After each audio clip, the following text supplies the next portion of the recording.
मेरा एक सवाल नोएडा प्राधिकरण के साथ साथ उत्तर प्रदेश की सरकार और हमारे गौतम बुद्ध नगर के जनप्रतिनिधि श्रीमान माननीय डॉक्टर महेश शर्मा जी, माननीय पंकज सिंह जी जो हमारे नोएडा के विधायक हैं, माननीय तेजपाल नागर जी जो दादरी से विधायक है, सभी के क्षेत्र नोएडा एक्सटेंशन में जहां बैठे ये माननीय तेजपाल सिंह नागर जी का क्षेत्र है, और ठाकुर धीरेन्द्र सिंह जी जो जेवर के विधायक है। इन सभी के क्षेत्रों में मल्टी स्टोरी अपार्टमेंट है, बिल्डर्स की प्रॉपर्टीज हैं, जिस तरीके से लोगों ने यहाँ फ्लैट बुक किए हैं।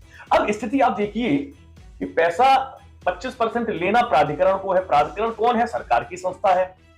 सरकार की संस्था अपनी वसूली के लिए दंड किस कौन भुगत रहा है? फ्लैट खरीदने वाला, जिसने फ्लैट ले लिया, पोजेशन भी मिल गया, मालिकाना हक नहीं मिला क्योंकि आपने रजिस्ट्री पे रोक लगा दी। अब आप मैं बहुत जिम्मेदारी के साथ कहूंगा कि प्राधिकरण और बिल्डर का जो भ्रष्टाचार हुआ, इसमें सरकारों की भी सहभागिता रही, जनप्रतिनिधियों की भी सहभागिता रही। यही कारण है कि ये बैलून इतना बड़ा कैंसर आज की तारीख में बन गया है, जिसका इलाज अब केवल और केवल कोई कर सकता है तो सरकार कर सकती है। जब से ये मल्टी पॉइंट व्यवस्था आई है, अब आप मजेदार बात देखिए, पहले भी जो कलेक्शन एजेंसी थी वो रेडियस थी, आज भी रेडियस ही है, बदला कुछ नहीं है।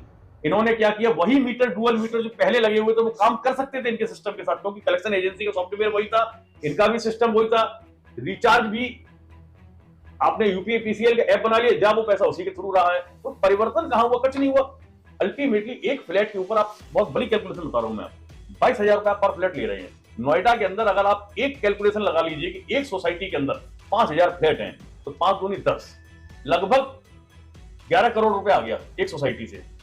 कितनी लाख फ्लैट बने हुए हैं, आप उस पर कह लीजिए, एक बड़ा घोटाला है। मैं कहता हूं, मैं तो बार बार ऊर्जा मंत्री जी को ट्वीट करके सवाल पूछता रहा, मैंने कहा जवाब दीजिए। मैं आज भी कहता हूं ये मल्टी पॉइंट जो है एक स्कैम है, ये घोटाला है उत्तर प्रदेश के अंदर, और आने वाली जब सरकारें बदलेंगी तो ये सामने आएगा। तो मुझे मेरे दोस्त कहते हैं, मेरे शुभचिंतक कहते हैं कि दुबे जी आप बड़ा खतरा बोल ले रहे हैं, आप इन राजनीतिकों के खिलाफ लड़ रहे हैं, इनके पास प्रशासनिक पावर है, धन बल है, सब कुछ है, ये कुछ भी कर सकते हैं। लेकिन अब क्या करें, हमें एक चीज पता है, मृत्यु जीवन का शाश्वत सत्य है, इसको कोई नहीं काट सकता है। वो तो आनी है, अवश्य भावी है, लेकिन जिस विधि विधाता ने लिख रखी है उसी विधि से आनी है। किसी के मारने से कोई मर नहीं सकता, ये तय है। मैं अपने अभियान पर, अपने सवालों पर अडिग हूं, न डरूंगा, न डिगूंगा, न टलूंगा।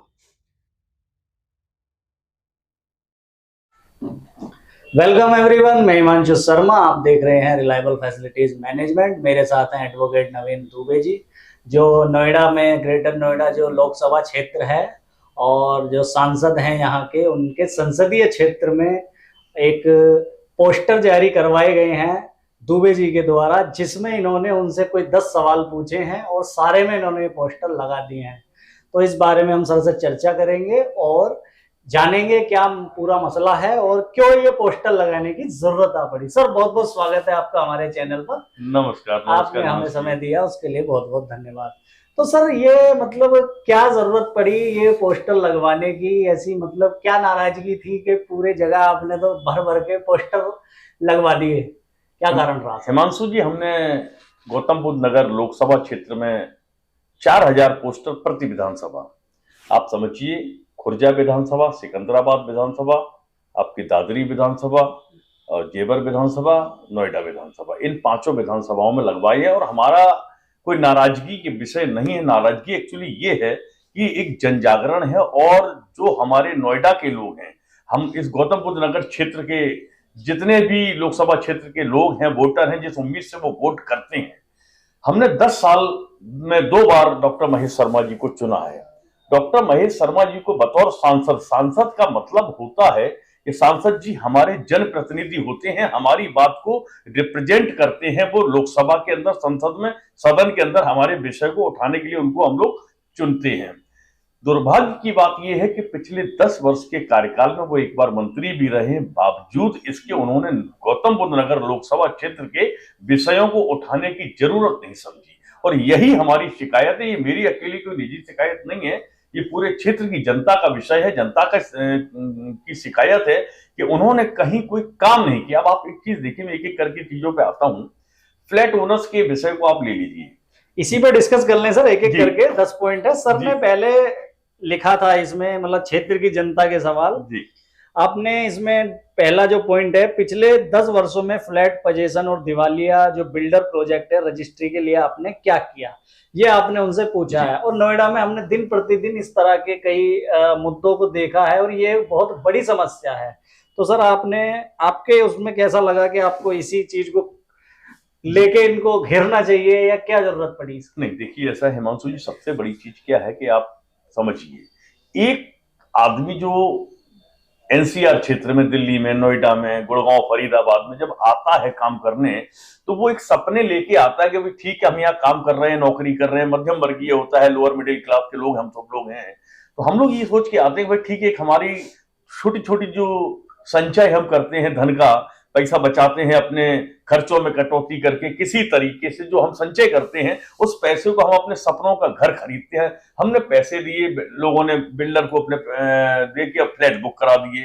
अब फ्लैट जब प्रणाली यहाँ क्या है कि विगत सरकार में, खाली महेश शर्मा जी पर आरोप नहीं है, मेरा आरोप समाजवादी पार्टी की सरकार पर भी है, बीएसपी की सरकार पर भी है कि इन सरकारों ने, प्राधिकरण ने प्लॉट लॉन्च किए, बिल्डर कोई भी बन गया और उसने अपना 10% पेमेंट किया, 1 करोड़ की जमीन है, आपने 10 लाख रुपए जमा किया, आपको जमीन मिल गई, उसके बाद आपने बोर्ड लगाया, उसके बाद कहानी क्या हुई आप ये देखिए। सबसे पहले बिल्डर ने फाइनेंस ले लिया प्रोजेक्ट बनाने के नाम पर, इसके बाद पब्लिक में लॉन्च कर दिया प्रोजेक्ट, तो पब्लिक से भी पैसा आ गया। हमने अगर फ्लैट अपना बुक करा दिया तो हमने भी लोन ले लिया, तो अब आप एक जमीन के ऊपर ट्रिपल लोन हो गया, 3 हो गए, 3 लोन हो गया। अथॉरिटी का आपने उसको बनाने के लिए प्लस जो बायर है उसने भी ले लिया। अब क्या हुआ कि बायर को तो सपना दिखाई देने लगा कि भाई उसने कहा कमिटमेंट था 3 साल के अंदर आपको हम फ्लैट दे देंगे, 6 महीने का ग्रेस पीरियड, तो 3.5 साल आदमी मान के चल रहा था, 4 साल में मकान मिल जाएगा। यहाँ स्थिति ये है कि लोगों ने 2010, 2011, 2012, 13 में जो प्रोजेक्ट बुक कराए थे, जो फ्लैट बुक कराए थे, आज तक उनको उन फ्लैटों का कब्जा नहीं मिल पाया है। केवल एक कारण ये कि अगर जमीन की जो डील हुई वो प्राधिकरण और बिल्डर के बीच में हुई है, इसमें फ्लैट ओनर का कहीं कोई रोल नहीं था। प्राधिकरण ने अगर अपना सामान बेचा, अपनी जमीन बेची, जिन शर्तों पर बेची, उसका पैसा वसूली करने की जिम्मेदारी बनती है नोएडा प्राधिकरण की बिल्डरों से। अगर बिल्डर दिवालिया हो गए, प्राधिकरण आंख पर पट्टी बांधे गांधारी बना बैठा रहा, क्यों नहीं भाई आपने उनको टॉर्चर किया, उनकी अन्य संपत्तियों को क्यों नहीं जब्त किया, उसी समय आप प्रोजेक्ट को टेक ओवर करते, अपने पैसे वसूलते, लोगों के मकान के कब्जे दिलवाते। नहीं हुआ। माननीय सुप्रीम कोर्ट ने आम्रपाली के मामले में फैसला दिया, तब अब जाके एनबीसीसी काम कर रही है और उस पर एक्स्ट्रा कीमत लोगों को चुकानी पड़ रही है। कमोबेश ऐसी स्थिति से लगभग पूरे गौतम बुद्ध नगर क्षेत्र में 50% घर खरीदार ऐसे हैं जो इस समस्या से जूझ रहे हैं। और दूसरी चीज सबसे बड़ी है, उन लोगों की स्थिति आप समझिए जिन्होंने फ्लैट बुक करा दिए, उनके पोजेशन नहीं मिली। अब उनके साथ संकट सबसे बड़ा ये है कि किस्त भी दे रहे हैं अपने फ्लैट की जो उन्होंने मिला नहीं है, जिस मकान में रह रहे हैं उसका किराया भी दे रहे हैं। आप मध्यम वर्गीय लोअर मिडिल क्लास को डबल मार पड़ रही है। और उस मार के बीच में हमारे जनप्रतिनिधि, चाहे सांसद डॉक्टर महेश शर्मा जी रहे हों या विधायक पंकज सिंह जी को 7 साल पूर्ण होने आ रहे हैं वो रहे हों, इन लोगों ने कभी गंभीरता से इस चीज को समझने की चेष्टा नहीं की कि इसको समझते और कम से कम इस विषय को ले जाके प्राधिकरण के और बिल्डर के बीच में बैठते, सरकार के साथ सदन में सवाल उठाते कि यहाँ के लोग हमारे परेशान हैं, इनका बहुत बुरा हाल हो रहा है। जो मकान आदमी ने 30 लाख और 35 लाख में बुक किया तो वो आज 55 लाख रुपए उसका भुगतान कर चुका है, उसके बाद भी वो खाली आते हैं। फिर तीसरी चीज एक नई और आ गई, आप देखिए बड़ा नया डेवलपमेंट हुआ। डेवलपमेंट ये हुआ कि सरकार कह रही है, बड़े ढोल ढिढोरे बजा रही है योगी जी की सरकार के साथ, हम रजिस्ट्री करा रहे हैं, कैंप लगाया था अभी एक्सप्रेस जेनिथ में सेक्टर 77 में। कल सुनने में आ रहा है कि माननीय योगी आदित्यनाथ जी आ रहे हैं, वो भी कुछ रजिस्ट्रियां कराएंगे, लोगों को बांटेंगे। सवाल इस बात का है कि जिन बिल्डर्स ने दिवालिया अपने आप को घोषित कर दिया, एनसीएलटी में चले गए और उसके बाद वो दिवालिया हो गए, आईआरपी अपॉइंट हो गए। प्राधिकरण का कहना है कि आप 25% जो बकाया उसका है वो आप जमा कराइए, उसके बाद हम रजिस्ट्री करेंगे। मेरा एक सवाल नोएडा प्राधिकरण के साथ साथ उत्तर प्रदेश की सरकार और हमारे गौतम बुद्ध नगर के जनप्रतिनिधि श्रीमान माननीय डॉक्टर महेश शर्मा जी, माननीय पंकज सिंह जी जो हमारे नोएडा के विधायक हैं, माननीय तेजपाल नागर जी जो दादरी से विधायक है, सभी के क्षेत्र नोएडा एक्सटेंशन में जहां बैठे ये माननीय तेजपाल सिंह नागर जी का क्षेत्र है, और ठाकुर धीरेन्द्र सिंह जी जो जेवर के विधायक है। इन सभी के क्षेत्रों में मल्टी स्टोरी अपार्टमेंट है, बिल्डर्स की प्रॉपर्टीज हैं, जिस तरीके से लोगों ने यहाँ फ्लैट बुक किए हैं। अब स्थिति आप देखिए कि पैसा 25% लेना प्राधिकरण को है। प्राधिकरण कौन है? सरकार की संस्था है। सरकार की संस्था अपनी वसूली के लिए दंड कौन भुगत रहा है? फ्लैट खरीदने वाला, जिसने फ्लैट ले लिया, पोजेशन भी मिल गया, मालिकाना हक नहीं मिला क्योंकि आपने रजिस्ट्री पर रोक लगा दी। अब आपने जब रजिस्ट्री पर रोक लगा दी घर के ऊपर अगर आदमी को कोई जरूरत है, किसी को अपने बच्चों को अच्छी शिक्षा के लिए कहीं पढ़ाना है, कहीं इंजीनियरिंग में अच्छे कॉलेज में दाखिला मिल गया या कहीं उसको एमबीबीएस में दाखिला मिल गया, उसको पैसे की जरूरत, वो चाहता है कि वो अपने मकान को मॉर्गेज करके उस पर लोन ले लें, तो वो लोन नहीं ले सकता है। कारण क्या है कि वो रजिस्टर्ड प्रॉपर्टी नहीं है, बैंक पैसा नहीं देगा। इस स्थिति से आम जनमानस गुजर रहा है। और प्राधिकरण और बिल्डर का, मैं बहुत जिम्मेदारी के साथ कहूंगा कि प्राधिकरण और बिल्डर का जो भ्रष्टाचार हुआ, इस पर सरकारों की भी सहभागिता रही, जनप्रतिनिधियों की भी सहभागिता रही, और यही कारण है कि ये बैलून इतना बड़ा कैंसर आज की तारीख में बन गया है, जिसका इलाज अब केवल और केवल कोई कर सकता है तो सरकार कर सकती है। सरकार कहती है कि हम रामराज जिलाएंगे, तो मैं माननीय योगी आदित्यनाथ जी से अनुरोध करता हूं कि वो इस विषय को समझें।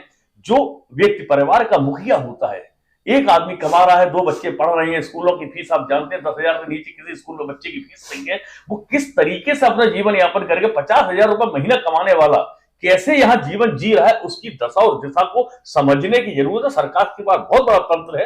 और जो ये बिल्डर दिवालिया हुए, इन्होंने कलाकारी किया कि अलग अलग कंपनियां बना के पैसे को इधर-उधर ट्रांसफर कर दिया और खुद की कंपनी को इंसॉल्वेंसी में डाल दिया। साहब हम पे तो पैसे ही नहीं बचे, प्रोजेक्ट पहले ही बेच के खा गए, तो पैसा गया कहां इस देश का। ये बड़ा भारी विषय है और इस पर बहुत लंबी डिबेट्स की जरूरत है। मैं समझता हूं अगर हम और आप आधा घंटा के 1-2 घंटे भी बैठ के बात करें तब भी ये विषय कंप्लीट होने वाला नहीं। सर, आप जैसे कह रहे हैं कि जो बीते जो वर्ष हैं, जो इनका कार्यकाल है, उसमें जो एक्सपेक्टेशन थी आम जनता की, उसमें ये उन्होंने उसको फुलफिल नहीं किया। मतलब जो वायदे हैं उस पर खरे नहीं उतरे, या मतलब इसमें लेकिन भाजपा के ये मुझे लगता है कि 2 बार ये सांसद रहे हैं जी। और तीसरी बार फिर चुनावी मैदान में है जी। तो भारी मतों से हर बार जीत कर भी आ रहे हैं। 3 लाख 3.5 लाख तो इसको आप कैसे देखते हैं? जब इतनी समस्या है तो फिर कैसे बार बार रिपीट टिकट भी हो रहा है, जीत भी रहे हैं और सारी चीजें अच्छी चल रही हैं बहुत। और साथ साथ ये भी है कि अगर बिल्डर का, बायर का और तीसरी उसमें अथॉरिटी आ गई, नोएडा अथॉरिटी आ गई, तीनों का डिस्प्यूट है, तो इसमें इनकी जो भूमिका है उसको आप कैसे देखते हैं कि इनकी क्या इसमें भूमिका रहनी चाहिए थी?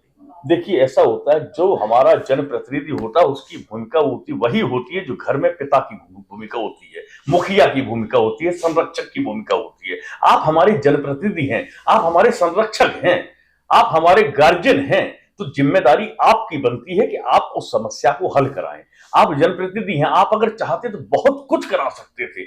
माननीय मोदी जी ने 2019 में गाजियाबाद में एक रैली की थी, उन्होंने ये कहा था नोएडा प्राधिकरण के भ्रष्टाचार की जांच कराएंगे। आज तक वो जांच की सुई कहां अटकी हुई है मुझे नहीं पता है। दूसरी चीज, भारतीय जनता पार्टी कहती है कि नहीं साहब हम जीरो टॉलरेंस पे काम कर रहे हैं भ्रष्टाचार के ऊपर। कहां जीरो टॉलरेंस दिखाई दे रही है? कहीं नहीं दिखाई दे रही। मैं इसको राजनीतिक डिबेट का मुद्दा नहीं बनाऊंगा, लेकिन आप जनता के जो विषय हैं उनके ऊपर डॉक्टर महेश शर्मा जी को मैं तो आमंत्रित करता हूं आपके इस डिबेट के माध्यम से कि डॉक्टर साहब आए, खुले मंच में हमारे साथ बहस करें। हमसे नहीं करना चाहते, किसी और फ्लैट ओनर से बहस कर ले। वो बताएं कि उन्होंने कौन सा प्रयास किया। उन्होंने कोई प्रयास नहीं किया, ये सत्यता स्वीकार करनी पड़ेगी। दूसरी बात यह है कि हमारे जो विधायक जी पंकज सिंह जी हैं, उनका आधा कार्यकाल का आधे से ज्यादा समय लखनऊ में बीतता है, वो नोएडा में होते नहीं। वो आते हैं जब कभी अपने घूम गए, लोगों से मिल ली, अपने 2-4 लोगों से बात हुई। मैंने निरंतर, आपको एक चीज और बताना चाहूंगा हिमांशु जी, बड़ा विषय है, फ्लैट ट्रांसफर चार्ज को लेकर बहुत दिनों से हम लोग ट्वीट कर रहे थे। मैंने लगातार कम से कम 70 दिन 60 दिन तक ट्वीट किए। उसके बाद जब ट्वीट पे रिजल्ट नहीं निकला, मैंने कार रैली आह्वान की। कार रैली कोरोना के बाद की बात है। मैंने जब 2021 में 25 जून को कार रैली निकाली तो यहाँ पुलिस के प्रशासनिक अधिकारियों ने कहा कि बोल के आपके पास परमिशन नहीं, हम गिरफ्तार करेंगे। मैंने कहा आप गिरफ्तार करिए, ये आपका कर्म है और मेरा धर्म ये है कि मैं जनहित की बात करूंगा, क्योंकि 500 रुपए के आसपास पर स्क्वायर फीट ट्रांसफर के नाम पर वसूली हो रही थी। आज वो उस ज्ञापन रैली के बाद सितंबर 2021 में प्राधिकरण को बैकफुट पर आना पड़ा और वो ट्रांसफर चार्ज आधा करना पड़ा। ये रैली का नतीजा था हमारी। उसके बाद मजेदार बात देखिए कि पंकज सिंह जी के बड़े बड़े होर्डिंग लग गए कि साहब हमने अपने प्रयासों से ये ट्रांसफर चार्ज आधा करा दी। मैं पंकज सिंह जी आपसे आह्वान करता हूं कि कहीं कोई सवाल अगर आपने विधानसभा के पटल पर उठाया हो इस विषय को लेके तो बता दीजिए, डेट बता दीजिए, सत्र बता दीजिए, हम निकाल लेंगे विधानसभा में। मैंने वैसे जो डिटेल निकाली, आपने कहीं कुछ नहीं उठाया, एक सिंगल सवाल आपने नोएडा को लेकर कभी सदन में नहीं उठाया। यही हमारा दुर्भाग्य है कि हमने आप जैसे शिक्षित लोगों को चुना है और आप राजनीतिक परिवार से आते। माननीय राजनाथ जी तो जनहित की आवाजें उठाते रहे हैं, उनको मैं बहुत अच्छा नेता मानता हूं, लेकिन उनकी परिपाटी को आगे बढ़ाते हो। अगर पंकज सिंह जी 2-4 सवाल भी नोएडा को लेकर सदन में करते पिछले विधानसभा से, और मैंने सत्र से पहले ट्वीट करके तीनों विधायकों को इन्फॉर्म किया कि आप सदन में ये सवाल उठाइए, बहुत महत्वपूर्ण है, बावजूद इसको उनके कान पर जू नहीं रही। जब ये चीजें होती हैं कि आप केवल राजनीतिक लाभ के लिए, निजी लाभ के लिए काम करते हैं, जनप्रतिनिधि के रूप में आके, तब हम जैसे आम कॉमन आदमी को, मैं मिडिल क्लास से आता हूं, फ्लैटों में रहता हूं, बहुत सामान्य वर्ग से आता हूं, मैं तो चुनाव लड़ने की हैसियत भी नहीं रखता हूं, लेकिन जब आक्रोश अपनी चरम सीमा को पार कर जाता है, सहन शक्ति की सीमाएं टूट जाती हैं, तो फिर हम जैसे कॉमन मैन को उतर के आपसे सवाल करने पड़ते हैं। और निश्चित तौर पर मुझे मेरे दोस्त कहते हैं, मेरे शुभचिंतक कहते हैं कि दुबे जी आप बड़ा खतरा मोल ले रहे हैं, आप इन राजनीतिज्ञों के खिलाफ लड़ रहे हैं, इनके पास प्रशासनिक पावर है, धन बल है, सब कुछ है, ये कुछ भी कर सकते हैं, लेकिन अब क्या करें। हमें एक चीज पता है हिमांशु जी, मैं एक सिद्धांत का आदमी हूं कि मृत्यु जीवन का शाश्वत सत्य है, इसको कोई नहीं काट सकता है, वो तो आनी है, अवश्य भावी है, लेकिन जिस विधि विधाता ने लिख रखी है उसी विधि से आनी है, किसी के मारने से कोई मर नहीं सकता, ये तय है। मैं अपने अभियान पर, अपने सवालों पर अडिग हूं, न डरूंगा, न डिगूंगा, न टलूंगा। इसका विकल्प क्या देखते हैं सर आप? मौजूदा जो सांसद है उनको टिकट मिला है और आप कह रहे हैं कि कार्य के आधार पर, परफॉर्मेंस के आधार पर जो वोट हैं वो मिलनी चाहिए, और ग्राउंड लेवल पर जो आप बता रहे हैं हकीकत कुछ और है, तो ऐसे में जनता के मन में सवाल ये आता है कि विकल्प क्या है, किस तरफ जाएं? बहुत आपने जेन्युइन क्वेश्चन किया है। और आज की परिदृश्य में अगर आप देखें, जनता को मुद्दों से भटका दिया गया है, जनता मुद्दों से बिल्कुल डाइवर्ट कर दी जाती है, और बहुत आक्रोश है जनता में, लेकिन उसको क्या, उसको राम मंदिर पे ले आएंगे, उसको सीएए पे ले आएंगे। उसके बाद आप एक चीज देखिए, बड़ी हास्यास्पद सी मुझे लगती है, इस देश के माननीय प्रधानमंत्री नरेंद्र मोदी जी, मैं बहुत पसंद करता हूं उनको, उनके बहुत सारे भाषणों को मैंने संकलित करके रखा है, मैं उनको देखता हूं, सुनता हूं, मुझे लगता है कि वास्तव में इस तरीके का व्यक्तित्व हमारे देश का नेतृत्व कर रहे हैं माननीय मोदी जी। विश्व पटल पर उन्होंने बहुत बड़ी ख्याति स्थापित की है इस देश की, लेकिन दुर्भाग्य लगता है कि जब वो इस तरीके का बयान देते हैं कि भाई 2024 के चुनाव में मोदी की गारंटी है। What is the guarantee? Guarantee एक व्यापारिक शब्द है, व्यापार में चलता है। अगर मैं कोई उत्पाद बनाता हूं, मैं कोई फैक्ट्री में सामान बनाता हूं, तो मैं गारंटी दूंगा कि साहब ये मेरे प्रोडक्ट की गारंटी, और गारंटी की एक समय सीमा होती है, गारंटी असीमित नहीं होती, 5 साल और 10 साल के लिए भी इस एयर कंडीशन वगैरह में आती है गारंटी, वो गारंटी भी नहीं होती, वारंटी होती है। तो आज की तारीख में आप गारंटी जैसा शब्द आपको इस्तेमाल क्यों करना पड़ रहा है? आपने 10 वर्ष इस देश को चलाया है, अब गारंटी देने की जरूरत क्यों पड़ रही है? आपकी परफॉर्मेंस की बेस पे आपको वोट मांगने चाहिए, आप क्यों?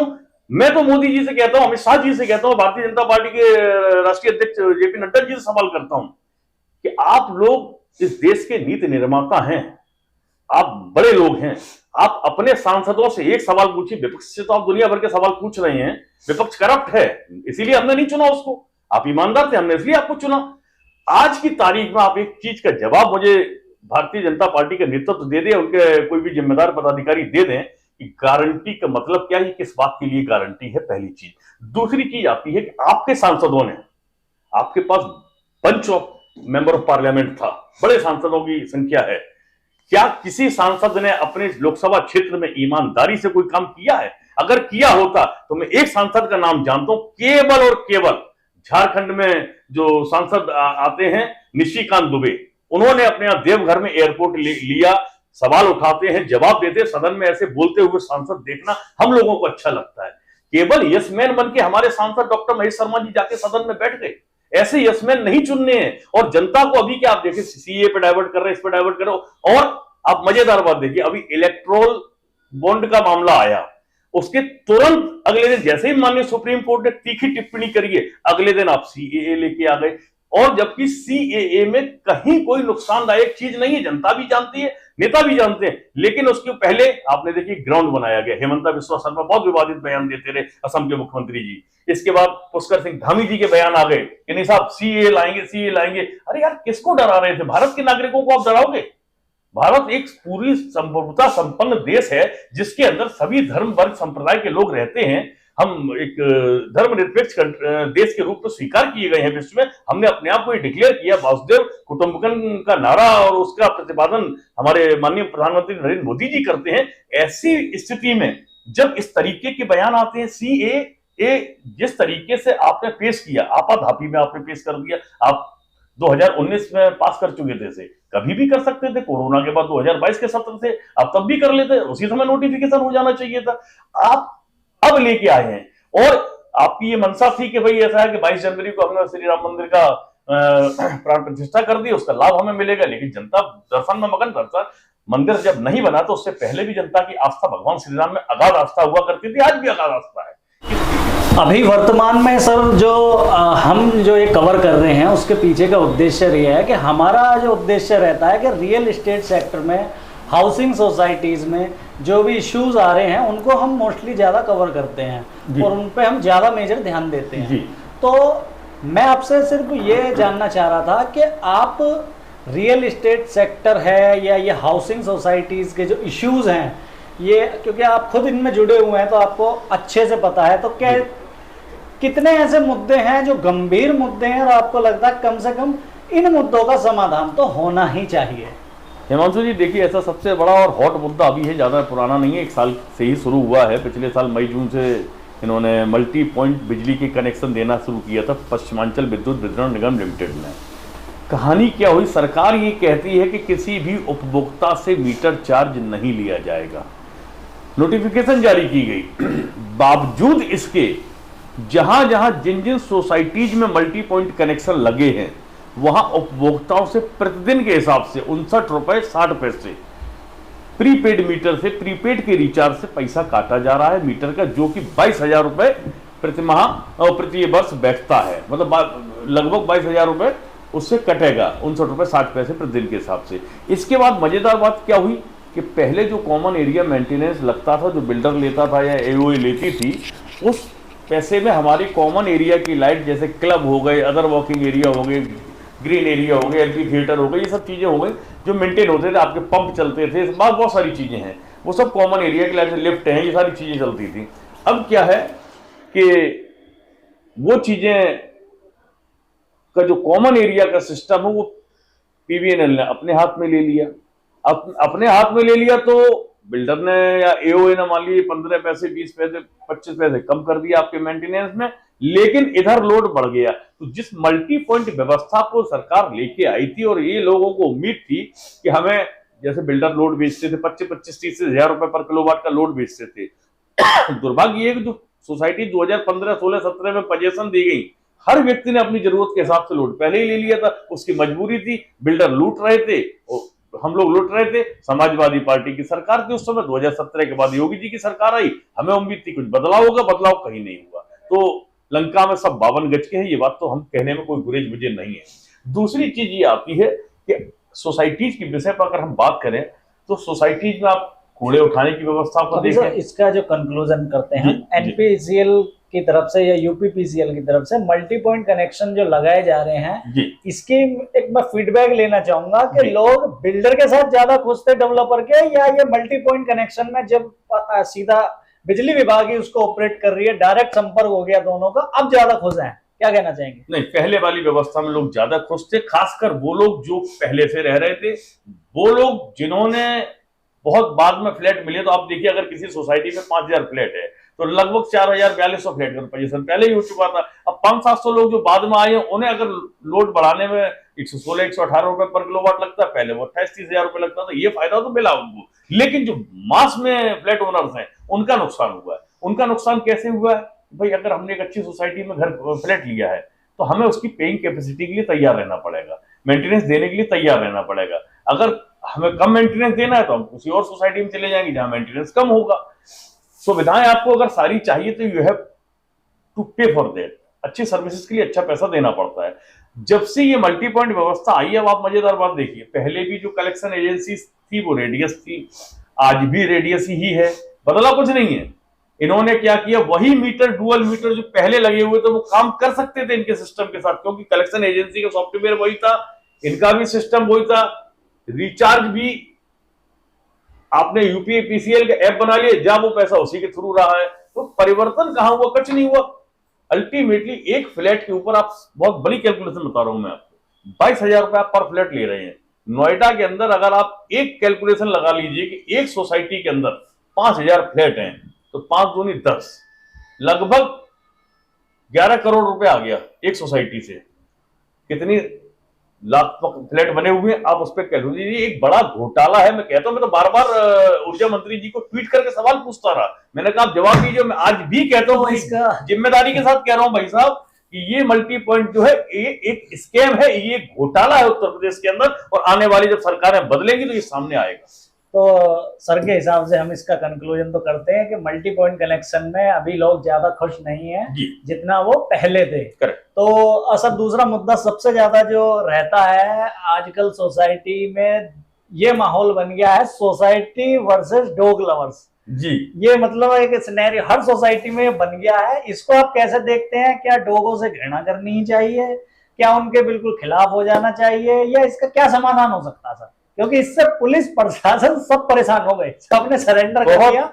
मुझे तो ऐसा लगता है ऐसा मुद्दा है, बहुत ज्वलंत मुद्दा है। वास्तव में ये ज्वलंत मुद्दा है, इस मुद्दे को हल्के में लेना नहीं चाहिए।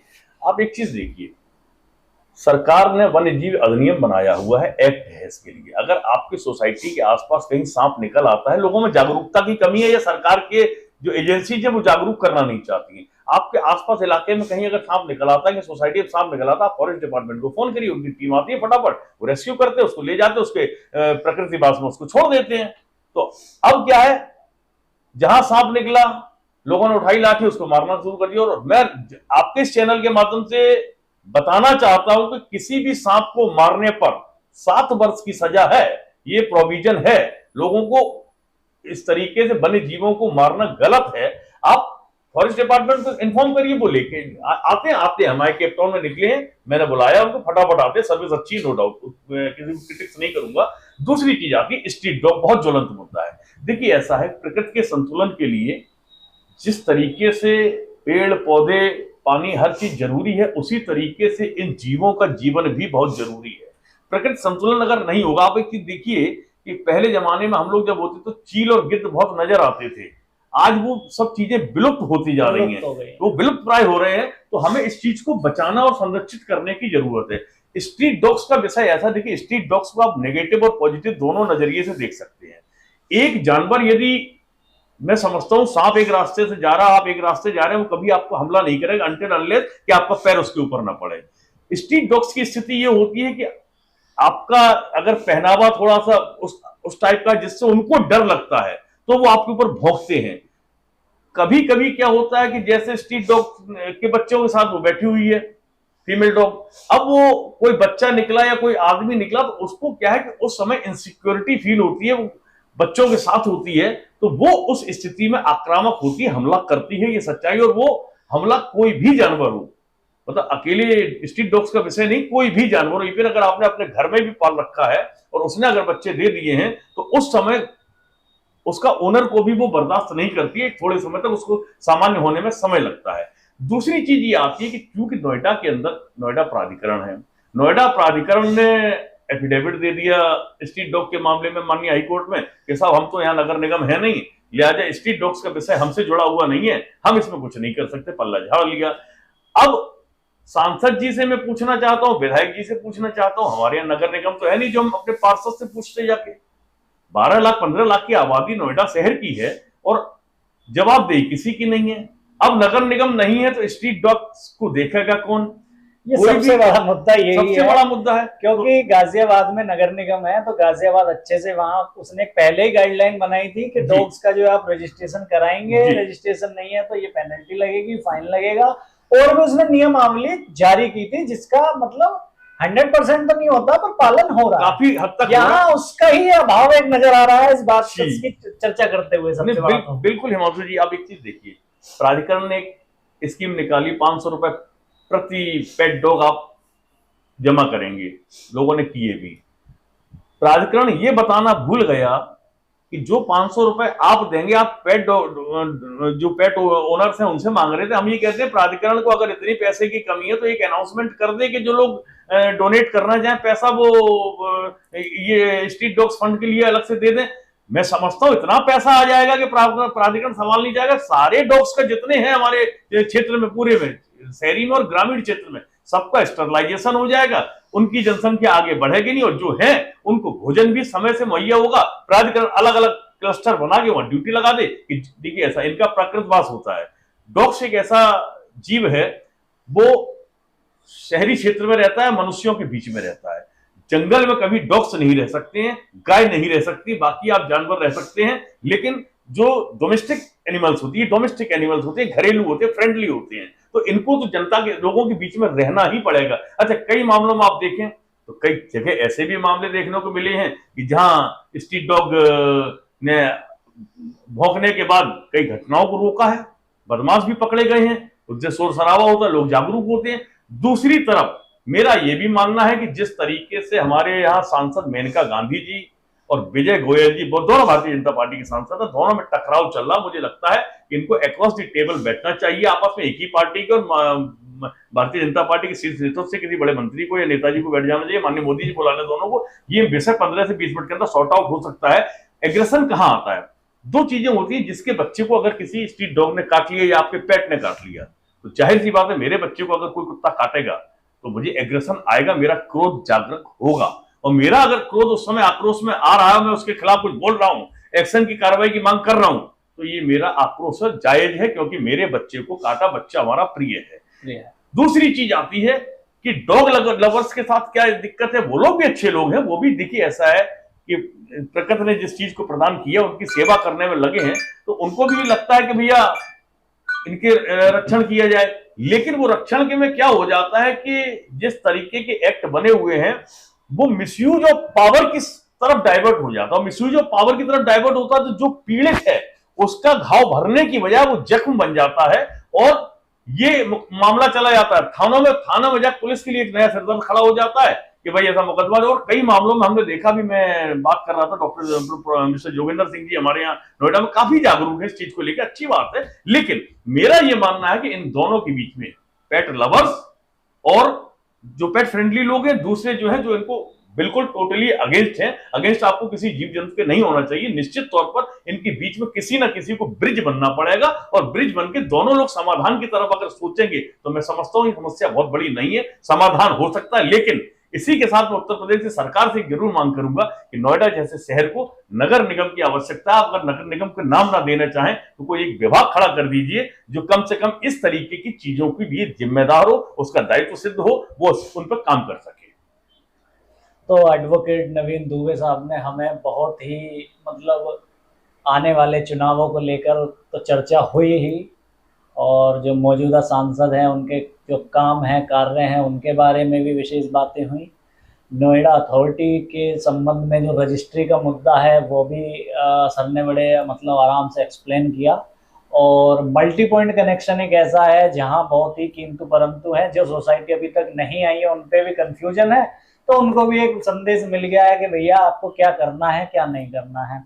डॉग्स का जो इश्यूज है वो तो ऐसा है, ये मुद्दा कि हर सोसाइटी के जी का जंजाल बन गया है, दोनों पक्ष में इतना टकराव है, उसको लेकर भी बड़ा ही एक अच्छी बात सर ने कही है कि मतलब एक नियमावली या तो ऐसी हो कि दोनों पक्ष उसको लागू करें मतलब सहमति से और उस पर आगे बढ़ें। बिल्कुल ये भी ठीक नहीं है कि आप अगेंस्ट हो जाओ एक दूसरे के, इससे माहौल ही खराब होता है। तो सर आपने हमें समय दिया और इतने मतलब डीपली सारी चीजों को बताया, उसके लिए सर बहुत बहुत धन्यवाद। Thank you. धन्यवाद हिमांशु जी, थैंक यू वेरी मच। आपकी ऑडियंस का धन्यवाद, और सभी लोगों को मेरी हार्दिक शुभकामनाएं। आगे होली है, होली का पर्व हम सब सौहार्द से मनाएं। जय हिंद, जय भारत, वंदे मातरम।